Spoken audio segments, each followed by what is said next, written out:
오늘 10월 28일 금요 기도의 시간입니다.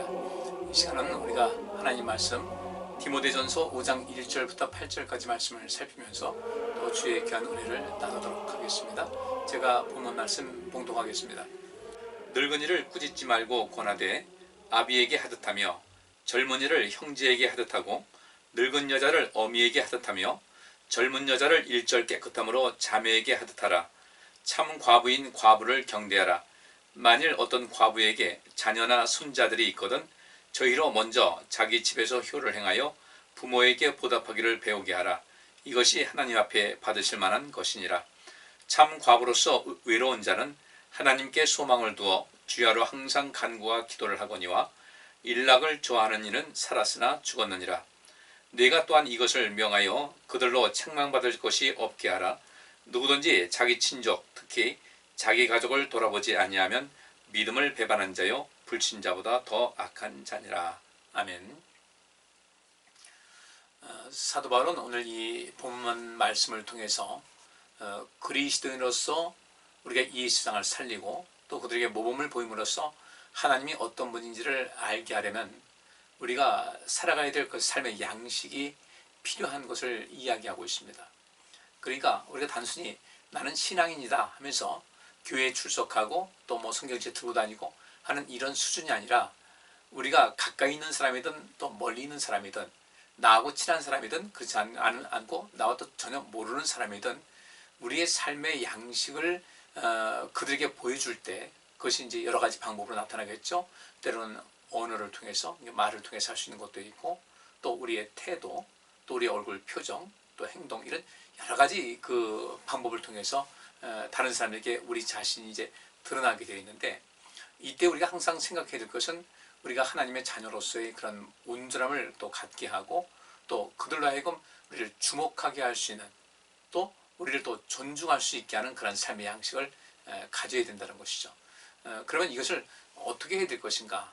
오늘 이 본문 말씀은 뭐 단순히 어떤 우리 도덕적인 어떤 부분을 이야기하는 것이 들릴지 모르지만 이 모든 것은 이게 생명사역, 곧 하나님 나라와 하나님의 의를 구하는 데 있어서 아주 굉장히 중요한 그런 부분인 것을 우리는 알 수가 있습니다.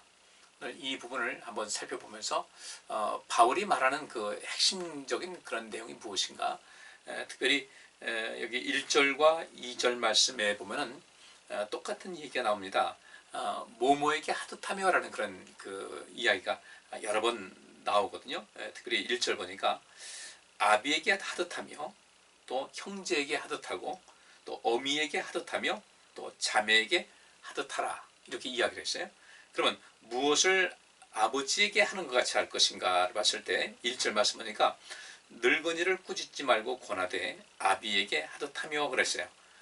그러니까 요즘 뭐 흔히 하는 말대로 뭐 틀딱이다, 틀니로 딱딱거리는 그런 노년층을 가지고서 틀딱이라고 이렇게 얘기를 해요. 아마 점점 이런 그 서로를 존중하기보다는 서로를 험담을 하고 비난하고 악의를 품고 대적하고 또 악한 말로 모독하는 이런 일이 이 세상은 점점 더 심해지면 심해졌지 줄어들 것 같지는 않아요. 그런데 이것을 이런 좋지 않은 그런 현상을 이제 방어하고 또 우리가 좋은 것을 지키고 안 좋은 것은 우리가 멀리하고 또 계속해서 악한 그런 세속적인 어떤 문화가 이렇게 밀려올 때 그것을 막는 방파제와 같은 역할을 하는 것이 우리의 삶이 되어야 되는데 우리는 과연 어떻게 살고 있을까? 우리 말 습관도 이렇게 거친 말을 자꾸 하다 보면은 그 거친 말이 나중에는 이게 우리 자신 내면의 어떤 그 심리적인 것도 오염을 시켜가지고 거친 말이 거친 말인지를 모르고 살아가게 돼요. 그래서 우리는 항상 우리가 그 순결한 삶을 살아가야 될 이유가 바로 거기 있습니다. 조금이라도 틈을 주게 되면 우리는 그냥 넘어가는 거예요. 그 좋지 않은 것에 넘어가고 오염돼서 우리 삶의 가치를 떨어뜨리는 그런 모습이 있습니다. 그래서 예수님께서도 남을 비난하지 말아라. 비난하게 되면 결국 우리 마음이 점점 더 안 좋은 상태로 가게 돼요. 그러니까 내 마음이 악해질 수 있는 가능성이 굉장히 높아진다는 겁니다. 누군가를 비난할 수 있어요. 비난 자체가 나쁜 건 아니죠. 그런데 그 비난하는 것 자체가 그 목적이 뭐냐 이거죠. 그 의도가 무엇이고 그것이 이유가 어떤 것인가. 그 이유가 분명해야 되죠. 또 의도는 무엇입니까? 그 비난함을 통해서 함께 유익되게 하고 이 세상을 맑게 하고자 하는 그런 의미가 있는 거예요.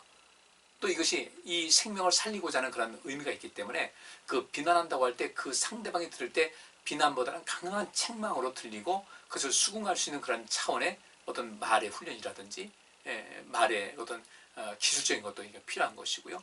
또 우리의 의도가 온전하게 되면 상대방도 그것을 용납할 수가 있는데 그렇지 않은 경우에는 상대방이 상처를 받게 되고 또 그것이 내게 또 메아리쳐 돌아오게 되고 그러면 함께 망가지기 시작하는 거예요.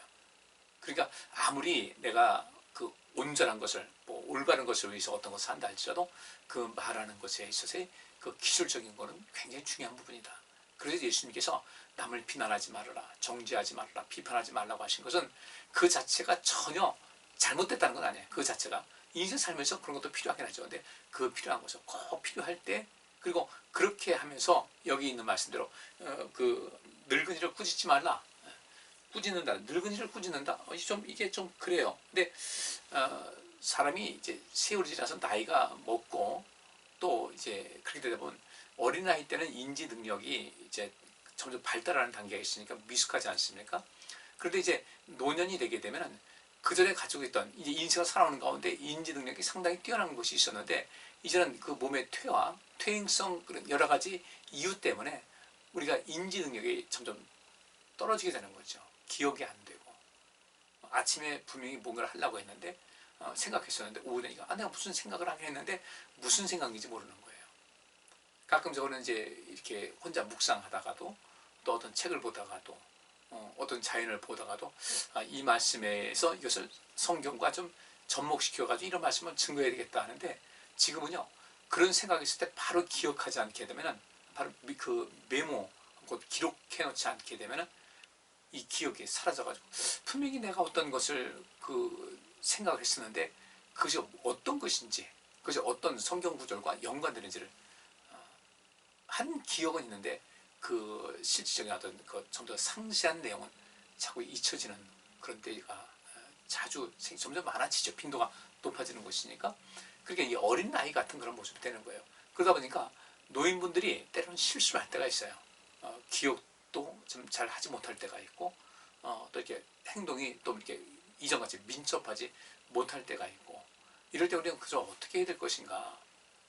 어차피 사람들은 다 태어나서 계속 성장하고 변화되고 더 낮은 정점을 찍은 다음에는 이제 그것이 이제 내리막길을 걷게 되는데 누구든지 거치는 이런 과정이거든요. 그래서 이런 것에서 우리가 우리 자신을 위해서도 우리 이 후배들, 우리 뒤를 따라오는 그런 세대들을 위해서도 그러든지 우리 또 같은 세대들이라든지 또 앞선 세대들 모든 것을 대할 때 정말 은혜롭게 하나님께서 우리를 구원하시기 위해서 예수님을 이 땅에 보내신 것 같이 우리도 하나님께로부터 보냄받은 사람이라는 그런 마음을 가지고 이 세상에 평안을 주고 아름다운 세상을 만드는 데 힘을 다해야 되는 것이거든요.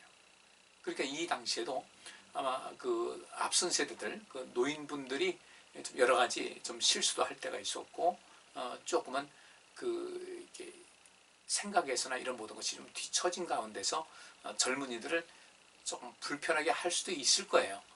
이때 그런 일이 있다 한다 할지라도 우리가 어떻게 세상을 살아가야 될 것인가를 봤을 때 여기서 그 늙은이 지금 우리 개혁 성경도 한글 성경도 이제 조금 번역에 좀 변화를 줘야 되는데 늙은이라고 하지 말고 나이 많은 세대들 이런 분들에게라고 하면 좋겠는데 늙은이 꾸짖는다는 것은 이 꾸짖는다는 그 자체가 가혹하게 하지 말라, 혹독하게 하지 말라는 거예요. 그 현대어 성경에서는 날카로운 말을 쓰지 말라. 그러니까 어린 아이들도 상처를 쉽게 받죠. 우리 마찬가지예요.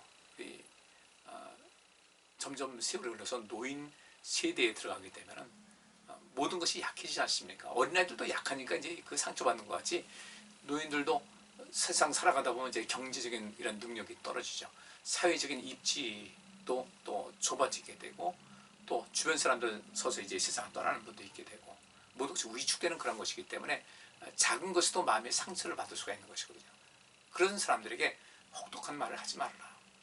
요즘 보면 젊은 사람들 틀딱틀딱하고 뭐 꼰대라는 또 꼰대라는 말은 노인들에게만 해당되는 얘기는 아니거든요. 같은 세대도 꼰대라고 불리는 사람이 있고, 또 근데 과연 그것이 꼰대라는 것이 과연 얼마만큼 정확한 개념이 있느냐, 그 기준이 무엇이냐, 이런 것에서 우리는 그런 말도 상당히 조심스럽게 해야 될 필요가 있다는 것입니다. 그러니까 나이 많은 그 남자분들을 대할 때 어떤 것을 그분들이 실수를 한다든지, 어떤 분이 어떤 행동이 민첩하지 못해서 어떤 문제가 있다든지 할 때, 이때 그들을 가혹하게, 혹독하게, 날카롭게 그 마음이 찌르듯이 그런 말을 하지 말고 자기 아버지에게 말하듯 하라 이거죠. 자기 아버지에게.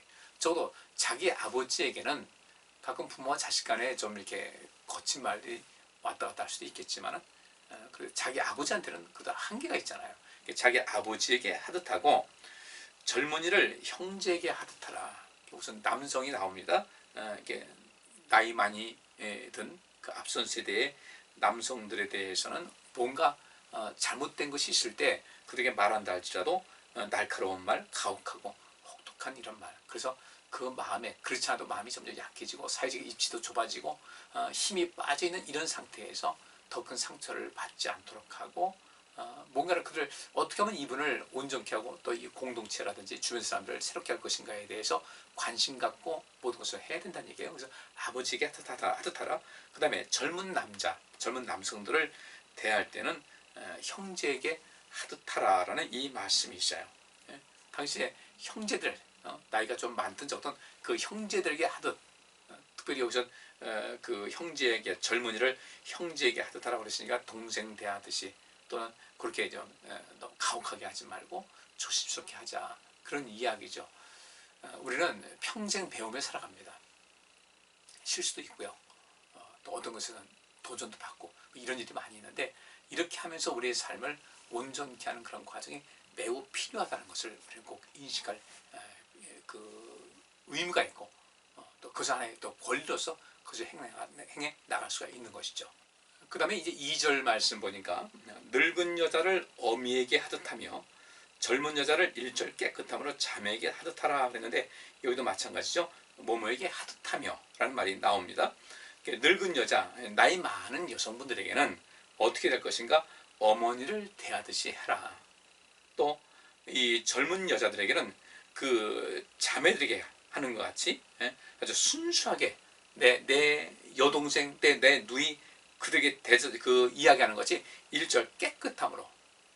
그러니까 이 말은 아마 여성들을 폄훼하거나 또 여성들을 희롱하거나 하는 이런 일들이 그 당시에 왜 없겠습니까?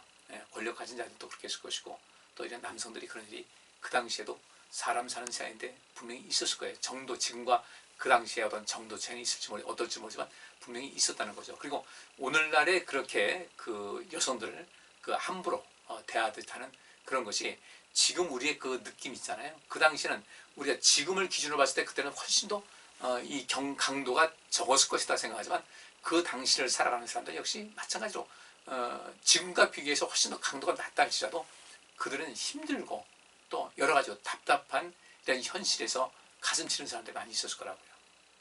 우리 남성들 이제 군에 갔다 오신 분들은요, 그게 몇십 년 전 그 군대 생활했다.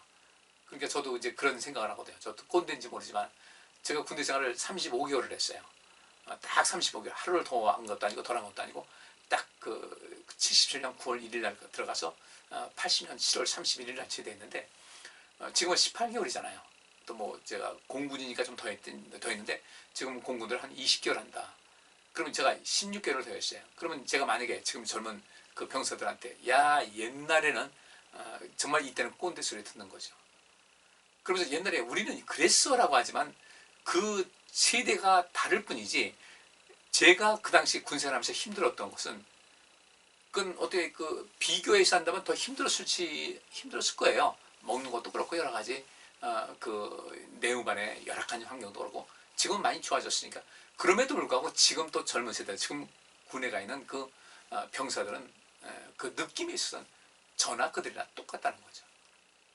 이런 점에서 우리 세대를 그 이제 초월해서 어떻게 이 세상을 아름답게 만들 것인가를 봤을 때 오늘 이 본문 말씀은 이렇게 굉장히 중요한 단서를 제공을 합니다. 그러니까 인생을 살아갈 때 때로는 어떤 그 남성으로서 어떤 연세 많으신 분들 보면 아버지 때를 대하듯 하고, 또 어떤 젊은 사람들 이렇게 대한다고 할 때는 그들 내 형제인 것 같이, 형제는 때로는 다투기도 하지만 그래도 핏줄이라는 그 아주 그 특별한 그 관계가 형성되지 않습니까? 그래서 훨씬 더 친밀감도 있고 그렇게 되는 거 아니겠어요? 이 교회 안에서는 바로 그렇게 내 아버지에게 하든, 또 내 친형제에게 하든, 또 내 어머니에게 하든, 또 내 누이 동생 또는 누나에게 하든, 그렇게 인생을 살아가게 된다 할 때는 이 교회 공동체가 얼마나 아름답겠어요. 그런데 이것을 말로만 이렇게 하는 것이 아니라 이제 이런 것도 우리가 하나씩 둘씩 그 실천을 할 수가 있어야 돼요. 뭐 우리 사람들 다 연약한 부분이 있지 않습니까? 어떤 부분은 다 장점도 있지만 단점도 있고, 어떤 부분은 이것이 잘 해결되지 않는 그런 부분이 있고, 남들 볼 때는 저거 하나 못하냐라고 하지만 사실 그 당사자로서는 굉장히 힘든 그런 일이 있을 수가 있는 것이거든요. 뭐 그렇다고 해서 그냥 마냥 그것을 용납해 주라는 이야기는 아니에요. 여기서 말하는 것은 어떤 것의 변화가 필요하다고 할 때 그 변화를 어떻게 할 것인가를 관심 있게 해야 되는 거죠. 무작정 밀어붙인다고 해서 될 일도 아니고, 그냥 느슨하게 해서 되는 것도 아니잖아요. 예를 들어서 어린아이들 이제 그 배변 훈련할 때 너무 강하게 이 배변 훈련을 하게 돼도 문제가 되는 것이고, 이거 뭐 때 되면 가리겠지 하고 그냥 내버려둬도 문제가 되는 거예요. 아니 그것이 왜 배변 훈련하는 것이 이렇게 그 강하게 훈련시키는 것, 또 이렇게 그 느슨하게 뭐 알아서 때가 되면 하겠지, 이렇게 하는 것이 왜 문제가 되는가? 분명히 문제가 돼요.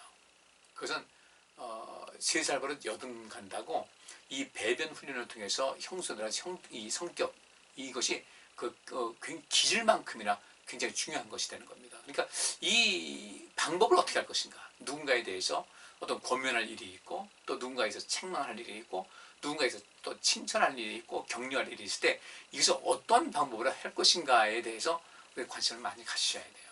특별히 여기 오는데 모모에게 하듯하며, 아버지에게 하듯하며, 형제에게 하듯하며, 어머니에게 하듯하며, 또 내 자매에게 하듯하며 라는 이 말씀은 무엇일까? 한마디로 말하면 존중하는 삶을 살아가라는 거예요. 연세 많이 드신 남성이나 여성들 대할 때 내 가족은 아니에요. 근데 그런 속에서 우리 이 교회, 이 공동체 안에서도 그렇고 이 사회생활 속에서 우리는 뭐 예를 들어서 어디 지하철을 타고 간다, 전철을 타고 간다 할 때 수도 없이 많은 익명의 사람들을 많이 만납니다. 그들이 누군지 몰라요. 우리가 특별한 어떤 혈연 관계도 아니고 친구 관계도 아니고 그 수단, 그야말로 완전히 남이라고 할 수 있는 사람들 수탁에 만나야 하는데, 그 속에서 우리가 그들과의 관계를 어떻게 할 것인가에 대해서 조금은 좀 신경 쓸 필요가 있다는 거죠. 이걸 우리가 어떻게 감당해야 될 것인가, 어떻게 내가 처신해야 될 것인가, 그런 거 있지 않습니까? 너희가 남에게 대접을 받고자 하는 대로 남을 대접하라는 그 말씀이잖아요. 그러니까 내가 누군가에게 존중을 받기를 원한다면 누군가를 존중하는 삶을 살아야 내가 존중을 받습니다. 내가 누군가를 존경하는 삶을 살아가는 이 모든 속에서 내가 존경을 받을 수가 있는 거예요. 그런데 누군가에게 우리가 함부로 대해요. 근데 어떻게 상대방을 함부로 대할 때 어떻게 내가 상대방에게 존중을 받을 수 있겠으며 존경을 받을 수가 있겠어요? 누군가에게 필요한 것을 내가 채워줄 때, 내가 필요할 때 그 도움을 받을 수가 있다는 이야기예요. 그런데 우리는 모른 척할 때 이거죠. 예수님께서 자주 말씀하셨어요. 지극히 작은 자에게 물 한 모금 대접한 것도 큰 상이 있다. 지극히 작은 자가 무엇입니까? 아주 하찮아 보이는 사람들, 누가 보더라도 하찮아 보이는 그런 사람들, 그들 저대로 하찮게 보지 말라는 거예요. 그들도 하나님께서 섭리하신 가운데 이 땅에 태어난 사람들이니까 그래서 어떻게 할 것인가에 대해서 관심을 가져야 된다 이거죠. 그러니까 이제는 우리 교회 안에서도 또 이 말씀을 듣는 분들은 꼭 관심 갖기를, 내가 가족 관계든 또 우리 이 교회 안에서의 관계든 사회생활에서의 관계든 이 사람 내가 다시는 뭐 안 볼 사람이니까 이렇게 하지 말고, 어떻게 하면 이 세상을 밝게 하는 데 있어서 내가 보이는 모범은 무엇이며 누군가에게 다가서서 그들에게, 여기 그러니까 연세가 많이 드신 남성분들에게 꾸짖지 말고 권하되라는 그런, 권하라는 것이 존경하는 그런 마음이거든요. 그분이 분명 뭔가 실수를 하든지 뭔가 잘못은 있었어요. 근데 그걸 어떻게 할 것인가, 꾸짖듯이 하지 말라는 거죠. 그럼 많이 불편한 거예요. 이런 관계가 우리에게 필요하다는 것이죠. 이런 그 관계를 가지고 이런 삶을 살아갈 때 부모에게 하듯 내 형제에게 하듯 내 자매에게 하듯 어머니에게 하듯 이 인간관계를 해나간다고 할 때 우리는 삶이 참 편안할 수가 있어요. 이것이 우리가 어떻게 될 것인가. 그렇게 하는 것도 곧 무엇입니까? 제가 늘 외치는 생명사역이라는 거예요. 그렇게 할 때 여러분 가정이 행복하게 되죠. 형제자매 간에 우애가 넘치게 되는 거죠. 또 어떤 일이 있습니까? 인간관계도 훨씬 더 나은 삶을 살아갈 수 있게 되고 가정도 편안하게 되는 이런 모습이 되는 것입니다. 특별히 여기 우리가 이 말씀 볼 때 아버지를 대하듯 어머니를 대하듯 형제를 대하듯 또 자매를 대하듯 하는 이 모든 것에서 우리가 관심 가질 것이 어떤 것이냐면요. 그런 말이죠. 하늘은 스스로 돕는 자를 돕는다. 그렇죠? 하늘은 스스로 돕는 자를 돕는다. 결국 이렇게 할 때 아버지에게 하듯 어머니에게 하듯 형제에게 하듯 자매에게 하듯 이런 이 삶의 양식을 갖게 될 때 이건 나 자신을 돕는 것이 되는 거예요. 그때 역시 하나님께서도 그 사람을 도와주시는 거죠. 그 다음에 3절 말씀 보니까 참 과부인 과부를 경대하라 라는 말씀이 있어요. 참 과부인 과부를 경대하라. 이 과부라는 그 개념이 무엇이겠습니까? 여기 과부는 그냥 그 뒤에 5절에도 그 말씀이 있는데 참 과부로서 외로운 자는 그랬어요. 과부는 남편을 이제 잃은 사람이죠. 잃은 사람인데 남편이 없이 이제 살아가요. 그러면 지금도 마찬가지로 그 홀 어머니로서 자녀를 양육을 하고 세상을 살아가는 것 참 쉽지 않은 얘기죠. 교회에서는 그 과부로서 그 삶을 고단하게 살아갈 수밖에 없는 그런 환경에 처한 사람에게 관심을 가지라는 거예요. 그들 바꾸면 내 자매와 같이, 내 언니와 같이, 내 동생과 같이, 또 내 누나와 같이, 내 여동생과 같이, 내 어머니를 대하듯이 경대하라라는 것은 잘 돌봐주라는 겁니다. 어떤 사람이든지 참 과부야. 참이라는 말이 있죠. 이 사람 참 과부다. 그 참 과부라는 것은 무엇이겠어요? 이렇게 오직 그 삶 속에서 홀로 살아가면서 진실된 그 과부예요. 그냥 그 길을 걸어가는 건데 그런 말 있잖아요. 우리나라에도 이런 말이 있는데 과부는 하늘이 된다라는 그런 말이 있어요. 이 속에서 그 과부는 과부인데 참 과부인 그런 사람이다. 참 과부라는 그 의미를 어떻게 이야기하냐면 아무도 도와줄 수 없는 그런 상태에 있는 사람을 여기서는 참 과부라고 이야기합니다. 가짜 과부, 참 과부가 어떻게 있어요? 여기서 참 과부라는 것은 그냥 묵묵히 자기 인생을 살아가다 보니까 자기를 이 과부를 돌아볼 사람이 없어요. 돌봐줄 사람이 없어요. 그야말로 혼자예요. 오늘 그 5절 말씀에 참 과부로서 외로운 자는 이라는 그런 말이 나오거든요. 참 과부로서 외로운 자는, 외롭다는 것은 고립된 사람, 황폐한 사람, 홀로 남겨진 사람을 말하고 있습니다. 누군가 돌봐줄 사람이 없어요. 과부가 됐는데. 이런 사람들은 마땅히 교회가 사랑으로 그러한 여인을 돌봐줘야 된다. 그런데 여기서 이 참 과부가 아닌 사람은 어떤 사람인가? 4절 말씀 보니까 만일 어떤 과부에게 자녀나 손자들이 있거든 저희로 먼저 자기 집에서 효를 행하여 부모에게 보답하기를 배우게 하라. 이것이 하나님 앞에 받으심 하는 것이다. 그러니까 3절에 말씀하고 있는 그 참 과부라는 것은 끝까지 수술하는 그런 과부라는 그런 개념보다는 그 삶의 그런 개념도 좀 포함되긴 하겠죠. 그렇게 어쨌든 이 인생을 살다 보니까 그를 돌봐줄 사람이 없어서 좀 굉장히 그 힘든 삶을 살아가는 이런 그 과부들을 교회는 마땅히 돌봐줘야 된다. 주님의 사랑을 가지고 그를 돌봐줘야 된다. 그런데 어느 과부가 있는데 이 과부에게 자녀나 손자들이 있어요. 그러면 이 과부는 교회에서 돌보는 일에는 1차적으로 배제가 된다는 거예요. 왜냐하면 그 자녀가 있고 손자들이 있으면 그들로 하여금 그 과부의 자녀나 손자들이 먼저 자기 집에서 그 어머니나 할머니를 돌아볼 수 있고 돌봐줄 수 있는 그런 의무가 있다는 겁니다. 그래서 우리 어머니 또는 우리 할머니가 혼자 되셨는데 마땅히 우리 자녀들인 우리가 돌봐드려야지 하고서 먼저 가정에서 돌봐주고 이것이 하나님 앞에 받으실 만한 것이다. 이것이 하나님께서 기뻐하실 만한 것이라는 거예요. 여기 있는 대로 이것은 부모님을 공경하고 부모님을 섬기는 삶의 양식을 말하고 있죠. 여기서 말하는 참과부라는 것은 그런 자녀들조차 없다는 거죠. 자녀도 없고 또 손주도 없고 또 뭐 요즘같이 이렇게 효의 개념이 상실된 이런 가운데 있을 때는 그 자녀들이 있음에도 불구하고 자녀들이 전혀 돌보지 않고 완전히 고립되고 황폐화되고 홀로 남겨진 사람들을 참과부라고 했는데, 이것은 그 교회에서 누군가를 돕는다고 할 때 그 돕는 것의 가장 기본적인 기준이 되는 것이죠. 그래서 참과부로서, 그러니까 아무도 돌봐줄 사람이 없는 그런 사람으로서 이 과부인데, 이 참과부로서 외로운 사람은 외롭다는 것, 고립되다, 황폐하다, 홀로 남겨지다. 그러니까 가진 것이 별로 없다 보니까 인간관계가 자꾸 멀어지게 되죠. 그죠? 그쪽 주거니 받거니 나눔이 있어야 되는데 가진 것이 없다 보니까, 그런데 모임에 갈래도 위축이 되고 가는 것이 어렵다.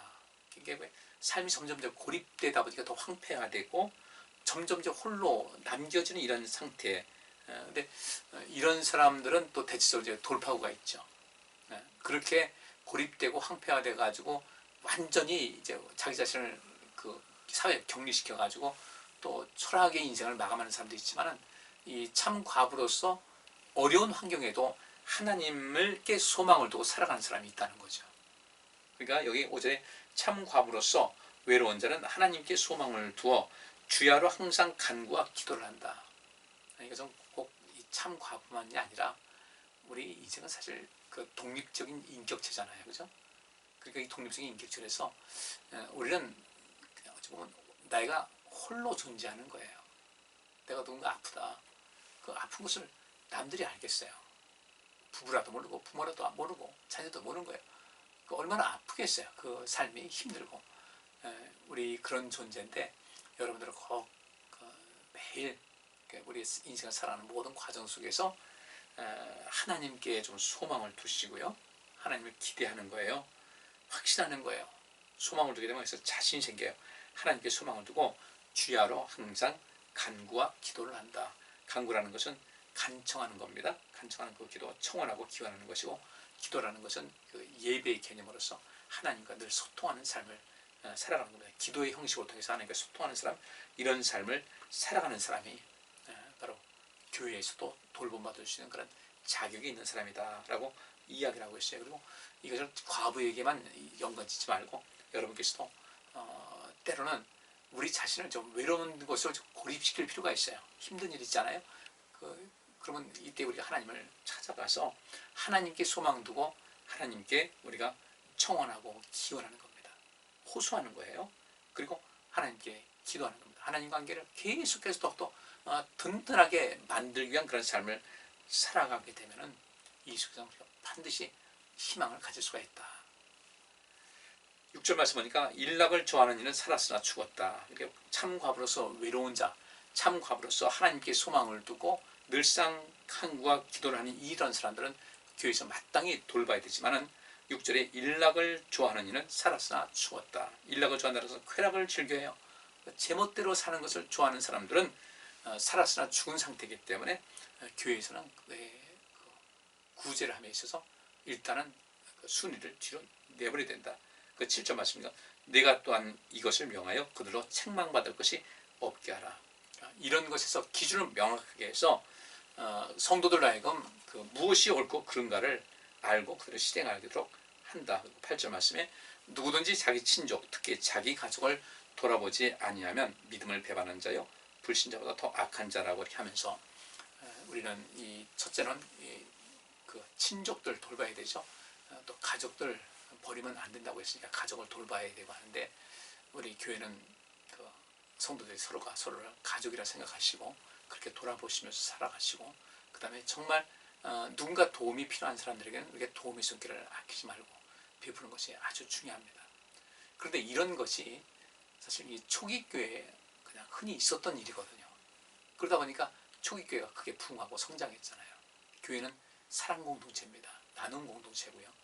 약한 자를 강하게 하는, 가난한 자를 또 부욕해 하고 가난한 자에게 복음이 되는 이런 삶을 사는 것이 매우 중요한데, 그 부분에서 이제 오늘은 이 인간관계에 있어서 그러니까 나이 많은 그 남성, 여성은 아버지나 어머니 되는 것 같이, 또 어떤 젊은 남성들에게는 내 형제와 같이, 또 젊은 여성들에게는 내 자매와 같이, 이렇게 인생을 살아가면서 서로 간에 그 상처를 주는 것이 아니라 서로가 서로를 의지하고 또 인생을 힘있게 살아갈 수 있는 그런 바탕을 만들면서, 그 가운데서 이제 이 참과부, 누가 정말 어디서 도움을 받을 수 있는 이런 조건이 안 되는 그런 사람들은 돌보면서, 꼭 과부가 아니라도 마찬가지입니다. 그렇게 돌봄이 꼭 필요한 사람들, 누군가 돌볼 수 있는 손길이 없는 완전히 차단된 이런 사람들에게는 교회가 관심 가지고 그들을 돕고 살필 수가 있어야 된다.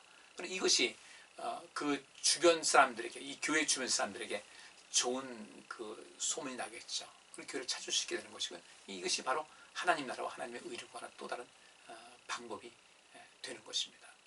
그리고 이 과부는 오직 하나님께만 소망을 두고 기도와 간구의 삶을 살아간다는 그 말씀대로, 우리는 우리가 과부가 여기서 말하고 있는 참 과부가 아니라 할지라도 우리 일상생활을 그렇게 하나님을 가까이 하시면서 우리가 간구하고 또 하나님께 기도하는, 이렇게 하나님과의 관계를 늘 친밀하게 하고 예배하는 그런 삶의 모습 갖게 되면 우리는 희망이 된다는 것이죠. 근데 여기 있는 말씀에 일락을 좋아하는 사람들, 쾌락을 좋아하고 자기 멋대로 신앙과는 관계없이 하나님을 믿는다고 하면서 자기 멋대로 사는 사람들은 일단 이 하나님의 은혜의 그 자리에선 이제 차단이 된다는 거죠. 그들은 삶 속에 자기 멋대로 사니까 말이죠. 뭐 부모님을 돌보겠습니까? 뭐 주변을 돌아보겠습니까? 이런 사람들은 불신자보다 더 악한 자라는 거예요. 불신자보다 더 악하다는 것은 무엇이겠습니까? 불신자는 구원 못 받잖아요. 그렇죠? 구원 못 받는다는 거죠. 가족을 돌아보지 않는 사람들. 이 교회는 가족 공동체인데 교회가 서로가 서로를 돌보지 않는 그런 모습 속에서 서로 갈등하고 반목하고, 또 거기서 어떤 목적이 있어 그렇게 하는 것은 좋은데 그냥 끊임없이 삶의 패턴이 그렇게 되는 것은 하나님께서 보실 때 내가 너 사랑하라고 했는데 서로 사랑하고 살라고 했는데 그 방법이 틀렸다. 제멋대로 산다. 이것이 일락을 좋아한다는 것이 제멋대로 사는 삶의 스타일이다 보니까 마찬가지죠. 하나님 말씀에 벗어나서 자기 멋대로 쉽게 판단하고 정죄하고 비난하고, 뭐 어떤 목적이 없어요. 그냥 내가 마음에 안 든다는 거죠. 나와 다를 것뿐인데 그냥 틀렸다고 하고, 그리고 세상 나기 즐거워해서 하나님과의 관계도 멀리하고 예배하는 이런 모든 것도 관계를 점점 하나님과 멀어지고 할 때, 정말 여기 굉장히 중요한 이야기가 있어요. 피스토스, 성실한 믿음의 아피스토스라고 하죠. 앞에 부정 역할은 아라는 단어가 들어가는데 우리 절대 그렇게 되지 말아야 돼요. 이런 사람들은 불신자보다 더 악하다는 거죠. 왜 더 악하겠습니까? 알고도 행치 않으니까 그 마지막에 그 형편이 더욱더 심각할 수가 있다는 겁니다. 우리 하나님 잘 섬기시고 주의 말씀을 잘 따라서 인생 사시셔서 우리가 정말 그 가난한 자에게 복음이 되는 삶을 살게 되면 주님께서 우리에게 복음이 되어서 다가오시고 우리를 복되게 하신다는 것 꼭 기억하시고 좀 많이 돌보고 살피시고, 여러분 자신도 그렇게 돌보고 살피셔서 하나님과의 그 관계가 계속해서 무난하게 이어질 수 있도록, 그 관계가 더욱더 아주 깊어질 수 있도록 그렇게 삶을 살아갈 수 있기를 간절히 바랍니다. 기도합니다. 하나님 감사합니다. 오늘 저희들 이 말씀을 통해서 우리 하나님 있는 백성들이 살아야 될 삶의 양식을 살펴싸우니 이 말씀에 근거해서 주님께서 기뻐하실 만한 삶을 살아가게 하여 주옵소서. 예수 그리스도 이름으로 기도하옵나이다. 아멘. 오늘 여기까지 하겠습니다. 감사합니다.